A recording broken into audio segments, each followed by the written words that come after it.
Hi friend, welcome to our channel friends. ఇవాల్టి వీడియోస్లో AP పంట నష్ట పరిహారం గురించి ఒక కొత్త అప్డేట్ అయితే రావడం అయితే జరిగింది ఫ్రెండ్.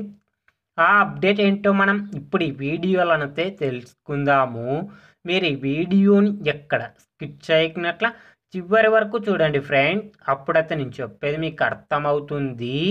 అలాగే వీడియో నచ్చితే ఒక లైక్ చేసి ఇంతవరకు మన ఛానల్ సబ్స్క్రైబ్ చేయని వాళ్ళు వెంటనే సబ్స్క్రైబ్ అయితే చేయండి ఫ్రెండ్. ఆంధ్రప్రదేశ్లో 2023-2024 రబీ సీజన్లో ఏర్పడిన కరువు పరిస్థితులపై కేంద్ర బృందం అధ్యయనం చేసి నివేదికను తయారు చేసింది. కేంద్ర రైతు సంక్షేమ శాఖ సంయుక్త కార్యదర్శి రితేష్ చౌహాన్ నేతృత్వంలోని బృందం 4 రోజుల పాటు నెల్లూరు, కర్నూలు, నంద్యాల, అనంతపురం, శ్రీ సత్యసాయి, ప్రకాశం జిల్లాలో పర్యటించింది. శుక్రవారం విజయవాడలో విపత్తుల నిర్వహణ సంస్థ కార్యాలయంలో రాష్ట్ర ఉన్నతాధికారులతో కేంద్ర బృందం సమావేశమై కరువు పరిస్థితులను వివరించారు.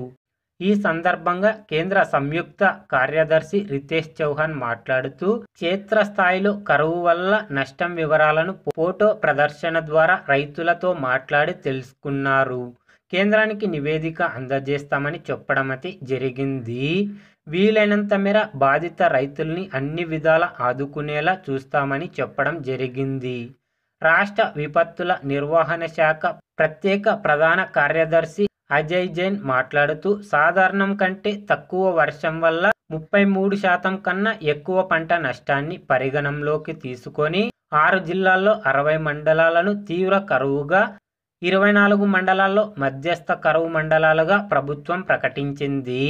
కరువు బారిన పడిన రైతులను ఆదుకునేందుకు సత్వరమే 320 కోట్లు అవసరం అవుతాయని కేంద్ర బృందం చెప్పడం అయితే జరిగింది ఫ్రెండ్స్. కాబట్టి జూలై నెలలో రబీ సీజన్లో పంట నష్టం జరిగిన రైతన్నలందరికీ పంట నష్ట పరిహారం డబ్బులు విడుదల చేయడం అయితే జరుగుతుంది ఫ్రెండ్స్.